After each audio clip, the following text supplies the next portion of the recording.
Sonia and Rahul Gandhi are not the only two family members who are in trouble possibly right now. It's also Robert Vadra. Enforcement Directorate has recorded the statement of the businessman, who's also, remember, husband of Priyanka Gandhi Vadra, brother-in-law of LOP in the Lok Sabha, Rahul Gandhi. Now, this is in connection with the 2008 Haryana land deal linked money laundering case. Vadra has been questioned by the ED officials for over 6 hours on day one yesterday, has been summoned for a second round of questioning depending how the investigation deepens. Priyanka Gandhi's husband, Robert Vadra, is facing allegations which are serious in nature because it's money laundering and violation of land use regulations.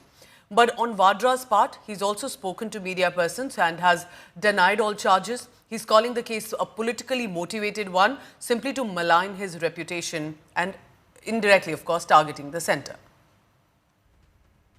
It's nothing. All the questions which I've answered before are being answered again. It's no issue. I have nothing to hide. Everything is answered. Everything will be answered again. It's nothing. All the questions which I've answered before are being answered again. It's no issue. I have nothing to hide. Everything is answered. Everything will be answered again. 17 साल पुराना मामला है।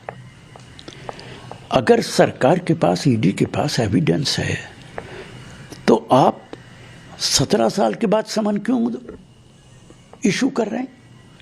क्यों वाड्रा को बुला रहे हैं? पहले 8 तारीख को बुलाया, फिर अब बुलाया। आपके पास कोई एविडेंस नहीं है।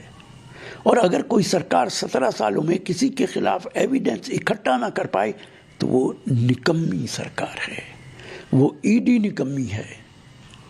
आप सिर्फ कांग्रेस के नेताओं को बदनाम करना चाहते हैं और कांग्रेस के नेताओं से और गांधी परिवार से भारतीय जनता पार्टी डरी हुई है। वो समझती है कि अगर देश के अंदर बीजेपी को कोई हटा सकता है तो वो सिर्फ कांग्रेस हटा सकती है। कांग्रेस पार्टी को नस्तानाबूद करने की मोदी जी की साजिश है। ईडी तो इडियट है, जो मर्जी उसको कराया जा सकते हैं। उसमें हमें कोई परवाह नहीं, कोई फर्क नहीं पड़ता। आगे आप लोग लड़ाई करेंगे? बिल्कुल करेंगे। मोदी जी को और बीजेपी पार्टी को हम डरते नहीं, ईडी सीबीआई से हम डरने वाला नहीं हूँ। 7.5 करोड़ को 58 करोड़ में कैसे बदलना है, ये इससे बड़ा क्या मामला हो सकता है? कैसे लैंड यूज रातों रात चेंज होना है, इससे बड़ा मामला क्या हो सकता है?